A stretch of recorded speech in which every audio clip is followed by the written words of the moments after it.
이사야서 40장 3절을 보시면 외치는 자의 소리여 이르되 너희는 광야에서 여호와의 길을 예비하라. 사막에서 우리의 하나님의 대로를 평탄케 하라. 이 이사야의 예언에 의해서 세례 요한이 유대 광야에서 회개하라, 천국이 가까이 왔느니라 이렇게 말씀하셨습니다. 그리고 놀라운 사실은 그 세례 요한은 나는 물로서 너희에게 세례를 주지만 나는 그분의 신을 들기도 감당하지 못하고 그분은 성령과 불로서 너희에게 세례를 줄 것이다. 이렇게 세례 요한은 외쳤습니다. 그러니까 감추어졌던 하나님의 통치, 그 나라가 유대인들의 예상과는 완전히 다르게 왕으로 오신 것이 아니라 초라하게 유대 베들레헴에서 태어난 한 청년을 통해서 바로 하나님의 뜻이 이루어지게 된 것이죠. 그렇지만 이미 미가서에서는 그 일을 예언해 놓으셨습니다. 베들레헴 에브라다야, 너는 유대 족속 중에 작을지라도 이스라엘을 다스릴 자가 내게로 나올 것이라.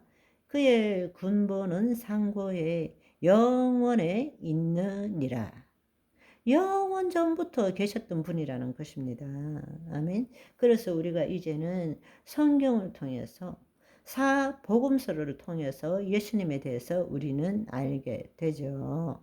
마태는 예수님을 왕으로, 마가는 여호와의 종으로, 누가는 인간으로, 요한은 하나님으로 묘사하고 예수님이 메시아시고 살아계신 하나님의 아들이심을 그 사복음서를 통해서 우리는 알고 있습니다. 그런데 우리가 다시 한번 예수님이 이 땅에 오신 그 역사적인 배경을 생각해 보면 타락의 주체는 누구입니까? 인간 이전에 천상에 있었던 악한 존재 사탄이라는 것입니다. 그러면 타락의 핵심은 무엇입니까? 이것은 인간의 타락이죠. 그런데 우리가 알아야 될 것은 인간의 영혼이 타락한 것이 아니라는 것입니다. 인간의 영혼이 타락했다면 심각한 문제입니다. 하나님의 영이 타락할 수는 없잖아요. 타락한 것은 자유 의지를 가진 우리의 혼이 타락한 거란 말입니다. 그렇기 때문에 우리가 하나 되어 있던 하나님의 영은 제약 가운데 있을 수 없으시기 때문에 떠나실 수밖에 없다라는 것입니다. 우리가 제대로 알아야 될 것은 인간의 타락은 혼의 타락이지 영혼의 타락이 아니라는 것을 알아야 합니다.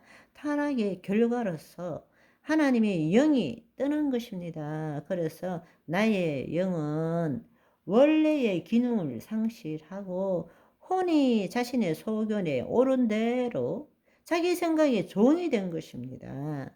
그래서 우리가 이 땅에 하나님의 통치를 이루어야 되는데 우리가 그것을 이양함으로써 사탄이 우리를 통치하고 이 세상을 통치하게 되었다라는 것입니다. 그렇다면 예수님께서 이 땅에 오신 이유가 또 오셔서 하신 일이 무엇이었느냐를 한번 생각해 보십시오.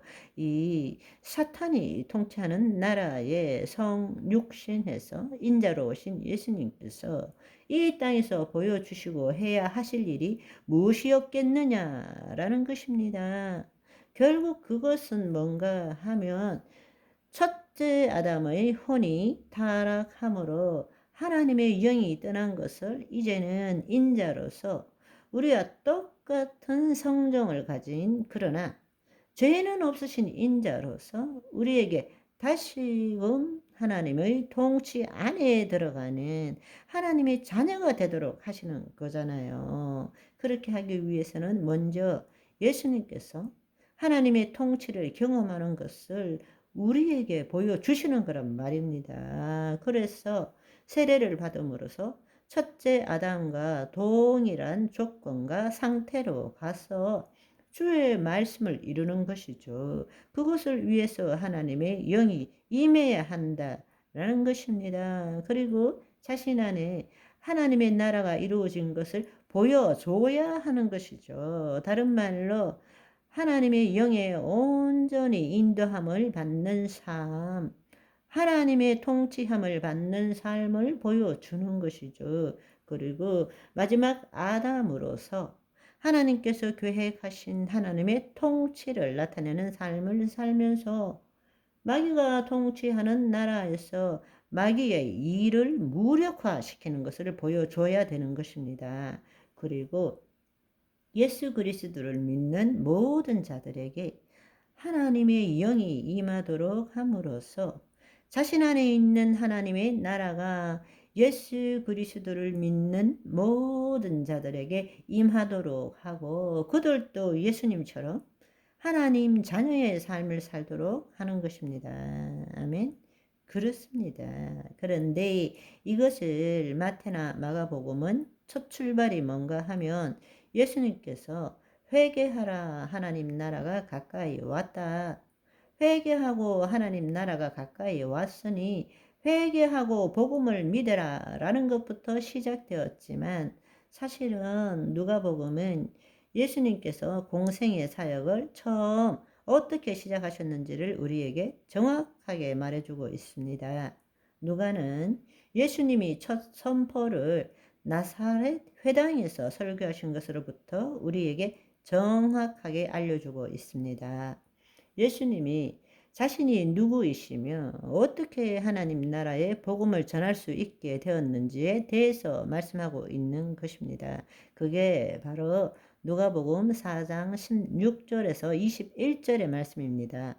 예수께서 그 자라나신 곳 나사렛에 이르사 안식일에 늘 하시던 대로 회당에 들어가서 성경을 읽으려고 서심해 선지자 이사야의 글을 드리거늘 책을 펴서 이렇게 기록된 데를 찾으시니 곧 주의 성령이 내게 임하셨으니. 아멘. 오늘은 여기까지. 바이바이.